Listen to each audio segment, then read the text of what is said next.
रमेश कुमार शर्मा अपने YouTube channel UK Sharma Hindi classes के माध्यम से आपके समक्ष उपस्थित हुआ हूँ।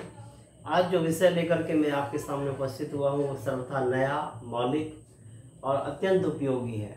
खास करके जो विद्यार्थियों को परीक्षा में लेखन की समस्या होती है कि आखिरकार किस प्रकार से कॉपियाँ लिखी जाए कि बहुत सुसज्जित रहे और बहुत सजा हुआ रहे, संवरा हुआ रहे, अच्छे से अच्छे अंकों की प्राप्ति हो सके। जो परीक्षक है वो कॉपी की सजावट को देख करके प्रसन्न हो जाए और मूल्यांकन जो है वो मूल्यांकन काफ़ी बेहतर तरीके से हो। ये कैसे संभव हो पाएगा, इस प्रश्न का उत्तर लेकर के मैं आज आपके सामने प्रस्तुत हुआ हूँ।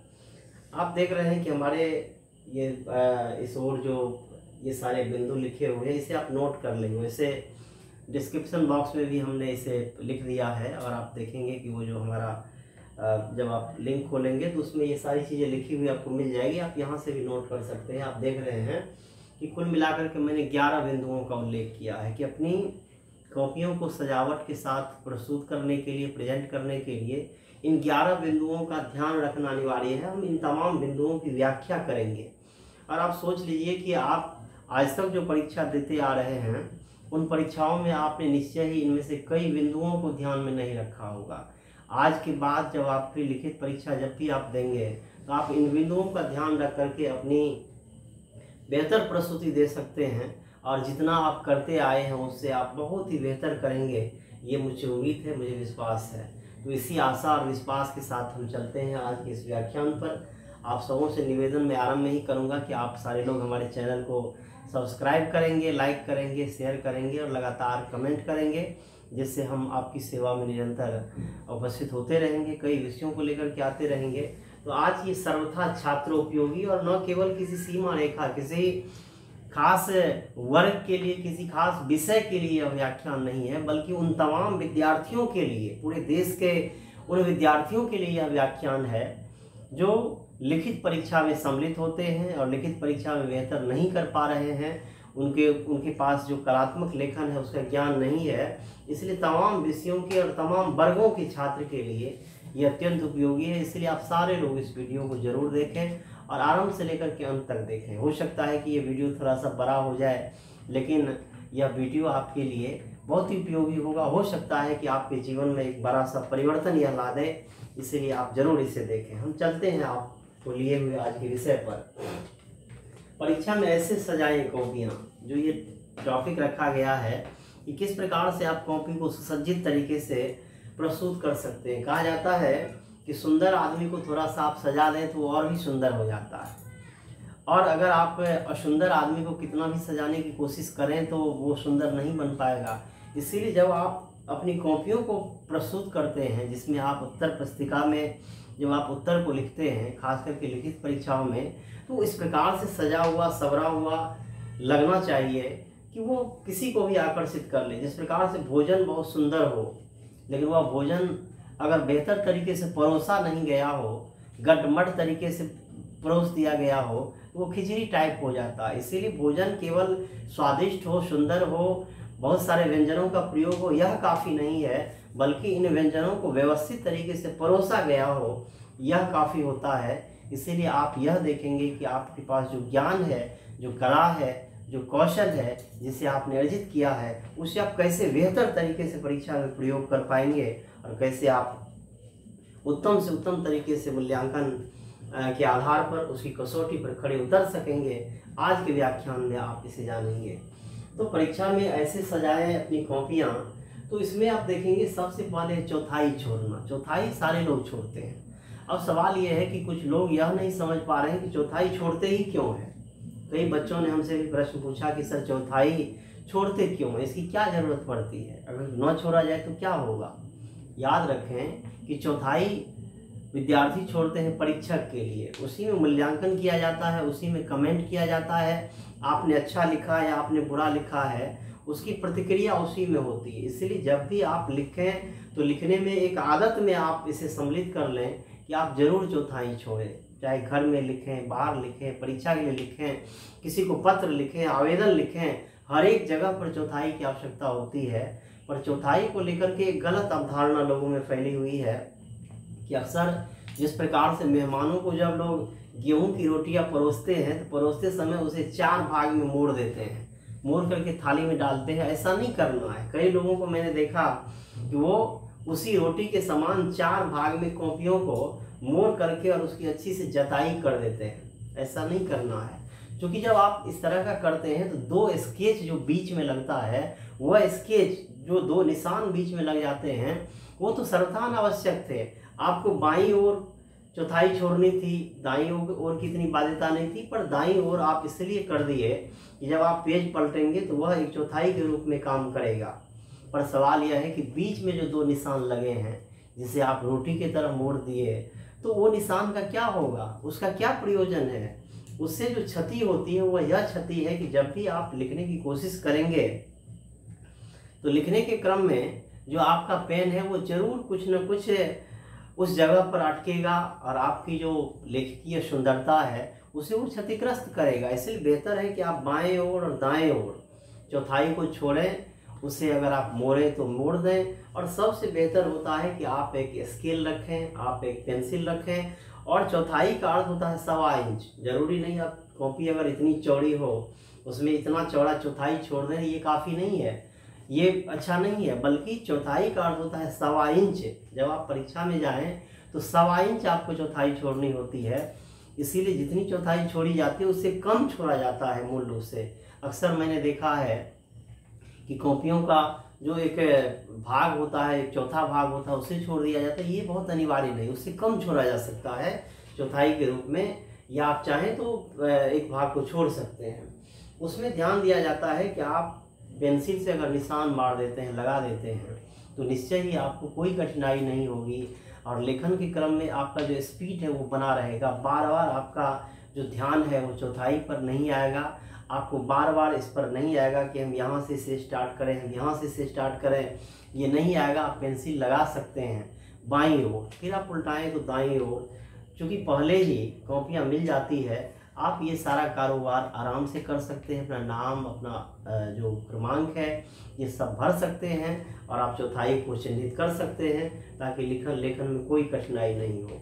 इससे आप प्रयोग के स्तर पर अगर आप देखें तो ये अगर मान लीजिए कि पृष्ठ हो गया, यह अगर मान लीजिए कि पृष्ठ हो गया, तो इस पृष्ठ में अगर आपको चौथाई छोड़नी है तो यहाँ चौथाई छोड़ देनी है।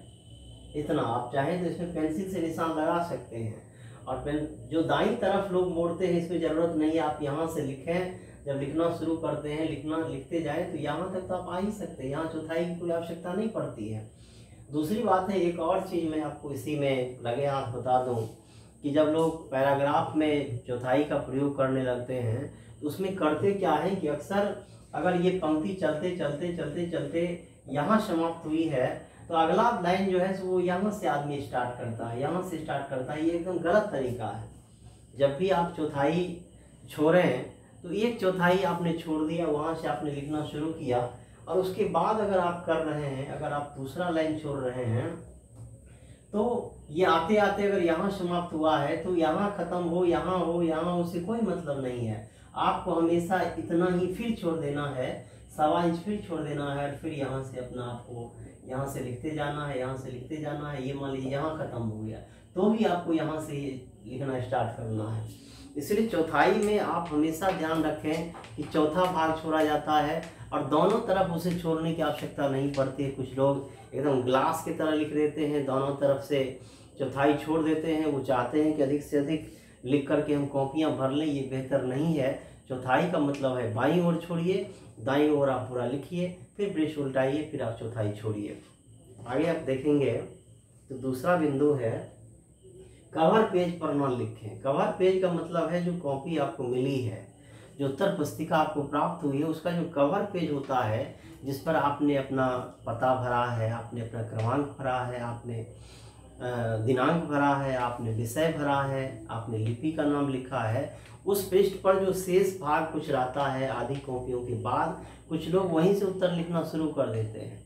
आपको वहाँ बचत करने की कोई आवश्यकता नहीं है। एक कॉपी लगभग जो परीक्षा में जितना आप लिखेंगे उससे ज़्यादा पृष्ठ ही आपको दिया जाता है कि आप आराम से लिख सकते हैं, उसमें पृष्ठ बचाने की कोशिश नहीं करें। और कुछ लोग पृष्ठ को उल्टा करके, और फिर अगर मान लीजिए कि ये कॉपी हुई, ये कॉपी है आपके पास, इस कॉपी में आप मान लीजिए कि ये कवर पेज है, तो इस कवर पेज के बाद आप इस पीठ पर भी नहीं लिखें, बल्कि आप दूसरे पृष्ठ से उत्तर लिखने की कोशिश करें, शुरू करें। कारण इसका यह होता है कि कवर पृष्ठ पर क्यों नहीं लिखा जाना चाहिए, उसका कारण भी आप जान लें कि कवर पृष्ठ जो होता है जिस पर आपने अपना नाम पता भरा है, अक्सर उस पर कोडिंग होता है। खास करके विश्वविद्यालय की परीक्षा हो या इंटरमीडिएट की परीक्षा हो, मैट्रिक की परीक्षा हो, जो भी बड़ी परीक्षा होती है, जो महत्वपूर्ण परीक्षा होती है, या कॉम्पिटिटिव एग्जामिनेशन जो होता है, उसमें कवर पृष्ठ फाड़ लिए जाते हैं, उस कॉपियों का कोडिंग हो जाता है, ताकि पता नहीं चले कि यह किस विद्यार्थी की कॉपी है, और उसका मूल्यांकन बहुत सहज रूप से हो सके, और एक प्रकार से कहें तो उसमें निष्पक्ष मूल्यांकन हो सके। इसके लिए कवर पृष्ठ पर आप नहीं लिखेंगे कि उस पर कोडिंग होता है और वे पन्ने फाड़ लिए जाते हैं। अगर आपने वहीं से लिखना स्टार्ट कर दिया तो आप सोच सकते हैं कि आपकी कितनी बड़ी क्षति हुई कि जो प्रश्न आपने वहाँ से स्टार्ट किया उसका मुखरा ही गायब है, या आपने ऑब्जेक्टिव लिखा तो वही गायब है, आपने एक शॉर्ट लिखा तो वही गायब है। इसीलिए कवर पृष्ठ पर भी नहीं लिखें, और कवर पृष्ठ के नीचे जो पृष्ठ होता है उस पर भी आप नहीं लिखें, मतलब कवर पृष्ठ के पीठ पर भी नहीं लिखें, बल्कि आप पृष्ठ संख्या 2 से एक पन्ना उल्टाने के बाद जो आपके सामने आ रहा है वहाँ से आप व्यवस्थित तरीके से लिखें, तो ये बेहतर होगा और इसका आप ध्यान रखेंगे। आगे हम बताएं आपको कि ये जो तीसरा बिंदु है कि सुंदर और व्यवस्थित लिखें। सुंदर लिखने के लिए तो सवाल है कि काफ़ी अभ्यास करके आपको जाना है, व्यवस्थित तरीके से लिखना है, उस पर भी हम कुछ बात आपको कर लेते हैं, बता लेते हैं। इस पर होता क्या है कि अक्सर आप जो लिखते हैं उस लिखने में जो गलतियां होती है वो गलतियां बहुत कॉमन होती है। अगर आप इन कॉमन गलतियों को दूर कर लें तो लगभग आप सामान्य रूप से तो लिख ही सकते हैं। यद्यपि सुंदर लिखें, बहुत सुंदर लिखें तो बहुत ही अच्छा है, पर सामान्य गलतियां क्या होती है कि जैसे आप कोई वाक्य लिख रहे हैं, जैसे राम पटना जाता है। अब इसमें देखिए कौन सी गलती है, इसे आपने सीधा लिखा, पॉ को ऐसे झुकाया, ये ऐसे झुकाया, ये ऐसे झुकाया, ये बाहर झुकाया। मतलब है कि जब भी आप झुका करके लिखते हैं तो एक ही तरफ झुका करके लिखिए। अगर बाएं तरफ झुकाते हैं तो ये बेहतर होता है, आप झुका के लिख सकते हो। वैसे हिंदी वर्णमाला में जो वर्णों की बनावट है वो वर्णों की बनावट सीधी है, और आप अगर सीधे लिखें तो वो सुंदर होगा। जैसे आप इसी के सामने एक और शब्द देख सकते हैं, जैसे आप ऐसे लिख सकते हैं, साहित्य समाज का दर्पण है। अब ये जो अगर आपने ऐसा लिखा तो क्या होगा, ये सारा का सारा जो ये लाइन है वो सीधा है और ये लेखन सुंदर होता है। तो अक्सर सुंदर लिखना, व्यवस्थित लिखना तो अपने आप में एक प्रयोग होता है, अपने आप में एक साधना होती है, और ये सब करके आप परीक्षा में जाए। मैं दरअसल आज बता रहा हूँ आपको, एक व्याख्यान हम इस पर भी देंगे कि आप कैसे सुंदर लिखेंगे। आज का जो विषय है वो है कि आप जो लेकर गए हैं उसके माध्यम से आप कैसे कॉपियों को व्यवस्थित करें, कैसे सजाएं। तो सुंदर और व्यवस्थित लिखें, ये आप जानते होंगे। उसके बाद है कि प्रश्नों का क्रमिक रूप से उत्तर दीजिए। क्रमिक रूप से यहाँ मेरा तात्पर्य है कि मान लीजिए कि प्रश्न संख्या जो दीर्घोत्तरीय में पूछा गया है 1, 2, 3, 4 और 5, इसमें से किन्हीं 3 प्रश्नों के उत्तर आपको देने हैं। तो आप क्या करते हैं, 3 प्रश्नों का उत्तर देना है तो आप दिमाग में रखते हैं कि 5 नंबर प्रश्न आपको सबसे बेहतर आ रहा है, तो 5 नंबर को आप सबसे पहले लिखते हैं। उसके बाद आपको उससे कम जानकारी 3 नंबर में है तो आप 3 नंबर लिखते हैं। उसके बाद आपको लगा कि आपको सबसे कम जानकारी 1 नंबर में है तो उसके बाद आप 1 नंबर लिखते हैं। तो सवाल है कि इससे पता चलता है कि आपने कितनी गहराई से चीज़ों को पढ़ा है। इसीलिए जो बेहतर पढ़ता है वो क्रम में ही उत्तर देता है, और बेहतर उत्तर वही होता है जो क्रमिक रूप से दिया जाए। सवाल ये नहीं है कि आप 1, 2, 3 का उत्तर दें। सवाल महत्वपूर्ण यह है कि जिन प्रश्नों का उत्तर आप दे रहे हैं उसके क्रम को, उसके नंबर को, उस क्रम को आप ध्यान में रखें कि पहले आप 1 नंबर उत्तर लिखें, फिर आप 3 नंबर उत्तर लिखें, फिर आप 5 नंबर उत्तर लिखें। ये जो क्रमिकता होती है, ये क्रमिकता आपके ज्ञान को दिखलाती है, यह क्रमिकता आपकी साधना को दिखलाती है जिसके कारण आप बेहतर काम कर सकते हैं। इसलिए क्रम में उत्तर देना, चाहे शॉर्ट आंसर रहा हो, लॉन्ग रहा हो, ऑब्जेक्टिव रहा हो, अगर आप क्रम में उत्तर देते हैं तो यह उत्तर सर्वोत्तम माना जाता है, बेहतर माना जाता है। इसीलिए प्रश्नों का क्रमिक रूप से जो लेखन है वो काफ़ी उपयोगी माना जाता है। इस पर आप ध्यान देंगे। चौथे नंबर पर आप देख रहे हैं कि यहाँ नीले और काले पेन का उपयोग करेंगे। इसका मतलब ये नहीं कि नीले या काले नहीं है, नीले और काले। आप सवाल पर ध्यान देंगे कि दोनों पर पेन का आप यूज कर सकते हैं और दोनों पेन आप लेकर जाए और दोनों का प्रयोग आप एक ही परीक्षा में करें।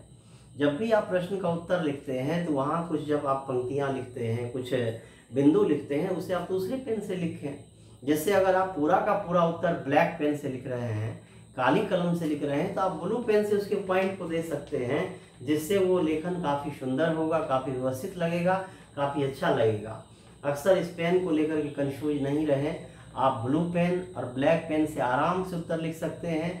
दोनों पेन का आप यूज कर सकते हैं। जहाँ पर कोई महत्वपूर्ण पंक्तियाँ दी हुई है, जहाँ पर कोई उद्धरण चिन्ह दिए हुए हैं, जहाँ पर किसी का कथन दिया हुआ है, उसे आप दूसरे पेन से लिख सकते हैं। और यही कलात्मक लेखन है, यही आपके लेखकीय सौंदर्य को वहाँ पर दिखाएगा और यही मूल्यांकन का की जो कसौटी है उस पर आपको बेहतर सिद्ध करेगा।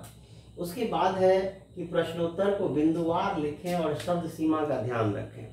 बिंदुवार लिखने से तात्पर्य यहाँ यह होता है कि किसी भी प्रश्न को अगर आप लिख रहे हैं तो उसे आप पॉइंट में अगर लिखें तो बेहतर होता है।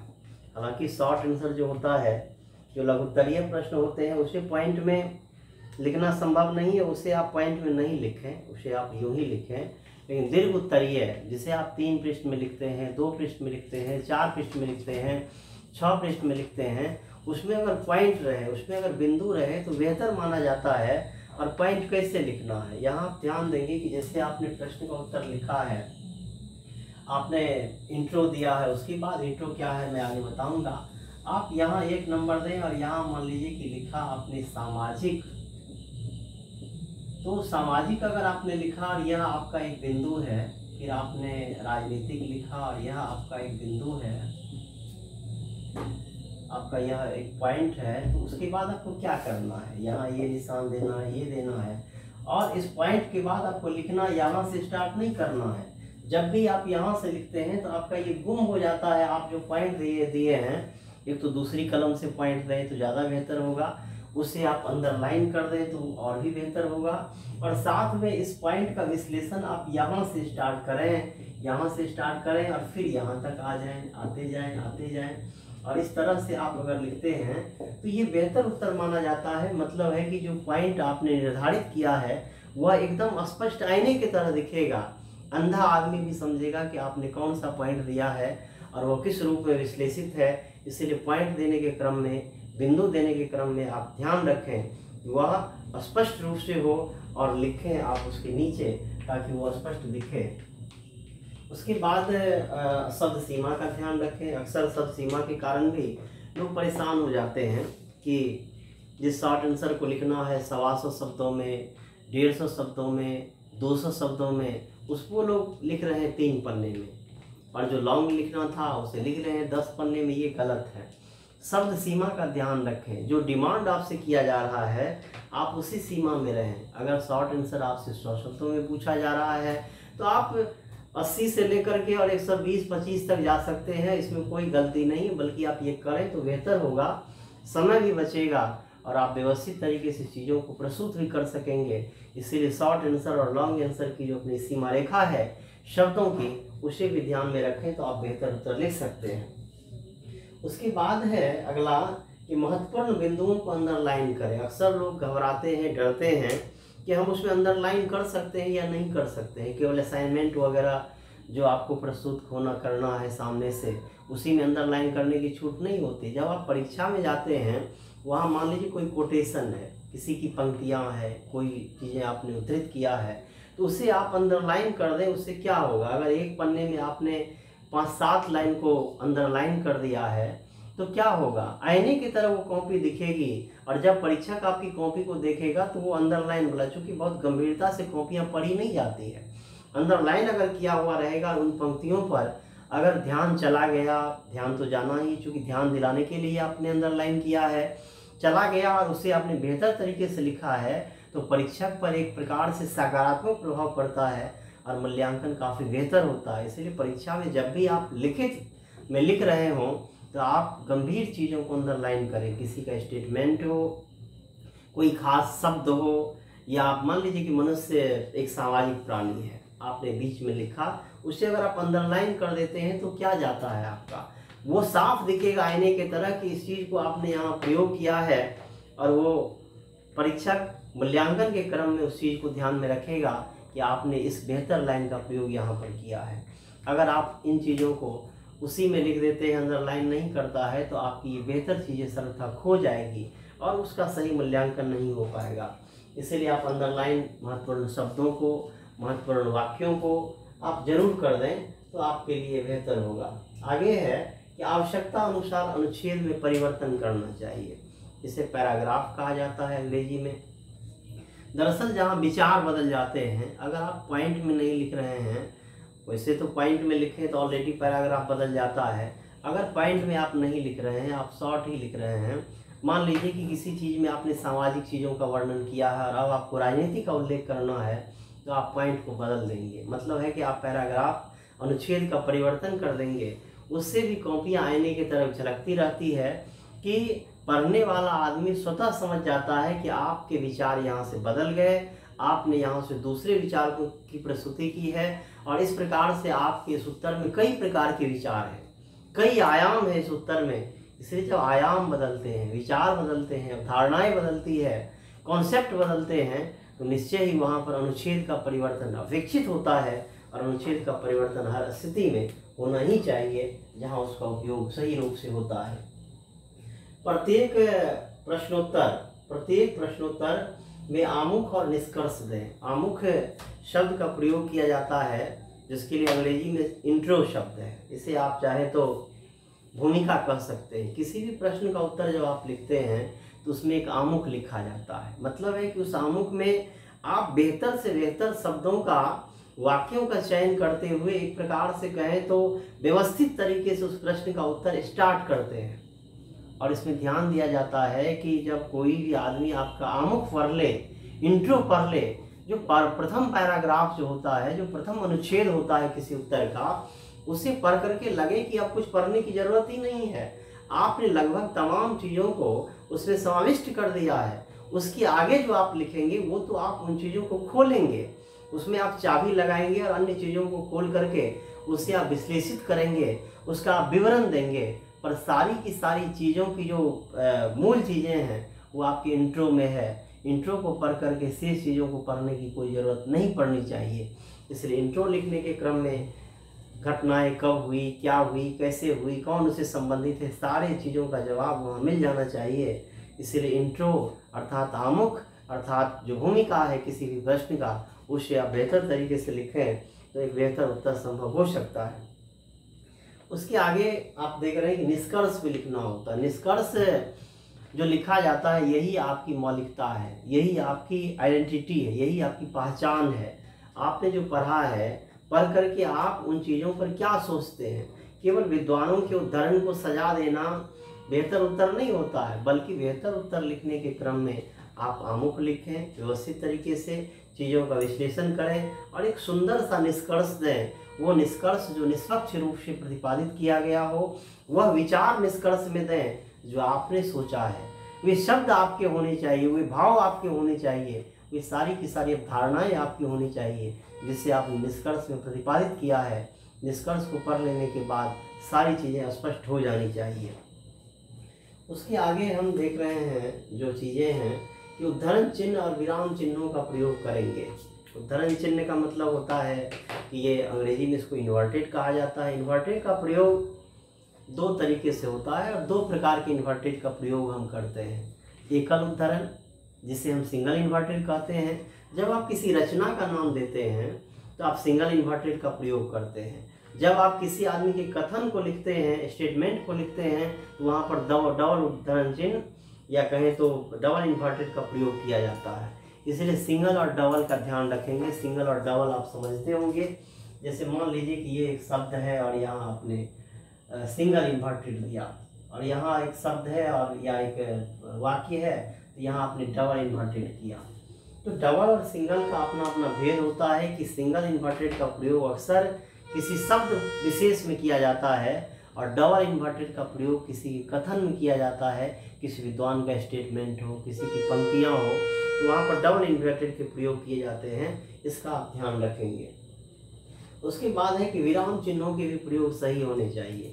जहाँ पर कॉमा का प्रयोग करना है, जहाँ पर पूर्णविराम का प्रयोग करना है, मतलब अल्पविराम का प्रयोग, अर्धविराम का प्रयोग, पूर्णविराम का प्रयोग, प्रश्नवाचक का प्रयोग, विस्मयादि का प्रयोग, इन चीज़ों का प्रयोग करके आप अपने लेखन को कलात्मक बना सकते हैं, बेहतर बना सकते हैं। इससे पता चलता है कि आपने चीज़ों को समझा है, आपकी पकड़ भाषा पर है और आप किसी भी चीज़ को बहुत बेहतर तरीके से प्रेजेंट कर सकते हैं, प्रस्तुत कर सकते हैं। इसलिए उद्धरण चिन्हों का प्रयोग और साथ में जो ये विराम चिन्ह है उसके भी प्रयोग करने चाहिए अनिवार्य रूप से। उसके आगे है कि कॉपी का एक बार मुआयना जरूर कर लेना चाहिए कि कॉपियों में कहीं आपका कोई उत्तर छूट तो नहीं गया। आप प्रश्न के साथ उसे मिला के देखिए। ऐसा तो नहीं है कि कोई एक ऑब्जेक्टिव छूट गया जिसमें आपने उत्तर नहीं लिखा, कोई एक शॉर्ट आंसर लगे हाथ छूट गया। एक बार आप कॉपियों का सरसरी निगाह से मुआयना कर लीजिए। जो समय आपके पास बचा हुआ हो उस पूरे समय को आप कॉपी पढ़ दीजिए, उसे उल्टाइए। हो सकता है कि कुछ गलत शब्द आपको पकड़े जाए जिसे आप ठीक कर सकते हैं। एक और चीज़ मैं आपको बता दूं कि अक्सर कुछ लोग लिखने के क्रम में शब्दों को काटते हैं और काटने के क्रम में वो पूरा कलर कर देते हैं, जैसे मानो कि वो कोई शब्द नहीं बल्कि कोई गाली लिखी हुई हो। आप याद रखें कि जो शब्द आपने लिखे वो गलत हो गया तो गलतियां सबों से होती हैं, किसी से भी हो सकती है। यद्यपि गलती ना हो तो बेहतर है, और गलती हो गई, कोई शब्द या कोई वाक्य अगर गलत लिख दिए गए तो आप निश्चय ही केवल 1 या 2 निशान लगा दें उसमें कटिस का, काटने का, वो काफ़ी। और फिर अगला शब्द आप वहाँ लिख दें या उस शब्द को आप घेर करके एक बार क्रॉस कर दें और फिर आगे बढ़ जाएं। एक और समस्या जो सामान्य रूप से आती है कि कई बार हड़बड़ी में जब आप पृष्ठ उल्टा रहे होते हैं, आप महसूस किए होंगे कई बार कि उल्टा रहे हैं तो एक पन्ने की जगह पर 2 पन्ना उलट गया। तो क्या होता है कि 2 पन्ने के बाद आपने अगला उत्तर लिख दिया और 2 पन्ना खाली हो गया। उस क्रम में आपको क्या करना है कि जो पन्ना आपने खाली छोड़ दिया है, गलती से इस तरह का हो गया, उस पन्ने को फाड़ के घर नहीं लाना है। वो आपकी संपत्ति नहीं है, बल्कि आप उसमें एक निशान आड़े तिरछे लगा दीजिए और नीचे में PTO लिख दीजिए। परीक्षक को समझ में आ जाएगा कि आपने इस तरह की गलती भूल से की है और आप आगे बढ़ने के लिए हमें कह रहे हैं। वो आगे बढ़ेगा और आपकी कॉपी का मूल्यांकन करेगा। एक और चीज़ मैं आपको बता दूं जो सबसे महत्वपूर्ण है कि सारे जो प्रश्न आप लिखते हैं, चाहे वो शॉर्ट हो या लॉन्ग हो, उसे आप स्वतंत्र पृष्ठ से लिखें। हमारा स्वतंत्र पृष्ठ कहने का तात्पर्य यह होता है, यहाँ पर आप यहाँ ध्यान देंगे कि ये मान लीजिए कि ये कॉपी हो गई, इसमें एक पृष्ठ हो गया और इस पृष्ठ में मान लीजिए कि आप शॉर्ट आंसर लिख रहे हैं। शॉर्ट आंसर मतलब लघुत्तरीय आप लिख रहे हैं और उसे आपको 100 शब्दों में लिखना है। तो क्या होगा कि आप लिखते लिखते आ रहे हैं, लिखते लिखते आ रहे हैं, आते आते क्या हुआ कि आप 3/4 भाग में लिख दिए, फिर इतना शेष बचा हुआ है। तो मैंने आरंभ में ही बताया कि आपको बचत नहीं करनी है, वहाँ आपको इनका उपयोग नहीं करना है, बल्कि अगर आप प्रश्न नंबर 2 फिर लिखना चाहते हैं तो 2 यहीं पर दे करके आप इसका उत्तर न लिखें, बल्कि आप यहाँ इसे खाली छोड़ दें। आप ऐसे कर सकते हैं, यहाँ PTO लिख सकते हैं, इसे न भी दे तो चलेगा, PTO लिख सकते हैं नहीं बल्कि लिखिए और फिर अगले पृष्ठ में जाकर के आप स्वतंत्र प्रश्न का उत्तर फिर स्वतंत्र तरीके से लिखिए। अक्सर दीर्घ उत्तरीय में तो इसका ध्यान रखना ही चाहिए कि जहां आप प्रश्न को समाप्त कर रहे हैं उसमें आप उसी पृष्ठ में आप दूसरे प्रश्न को स्टार्ट मत करिए। उससे होता क्या है कि जो परीक्षक होते हैं अगर उनका ध्यान नहीं गया प्रश्न के अंदर पर, तो कई बार गलती से वो समझते हैं कि आपने तो 4 की जगह पर 3 ही प्रश्न लिखा है। इस प्रकार से एक प्रश्न में आपके 2 प्रश्न उत्तर गुम हो जाते हैं और ये आपके लिए क्षतिकारक होता है। इसलिए कुल मिलाकर के अपनी कॉपियों को इस प्रकार से आप सुसज्जित कर सकते हैं, व्यवस्थित कर सकते हैं और मूल्यांकन की कसौटी पर स्वयं को आप बादशाह सिद्ध कर सकते हैं। इसलिए हमारा प्रयास था कि आप किस प्रकार से जिस ज्ञान को लेकर जा रहे हैं उसे खूबसूरत तरीके से परीक्षा में प्रेजेंट करें, खूबसूरत तरीके से आप लिख के आएँ और संतुष्ट होकर के आएँ। इसी आशा और विश्वास के साथ कि आप हमारे चैनल को सब्सक्राइब करेंगे, लाइक करेंगे, शेयर करेंगे और इस प्रकार की ज्ञान की बातें लेकर के हम आपके समक्ष निरंतर उपस्थित होते रहेंगे। हमारा पूरा का पूरा सीरीज हिंदी पर चल रहा है, तो फिर मिलेंगे।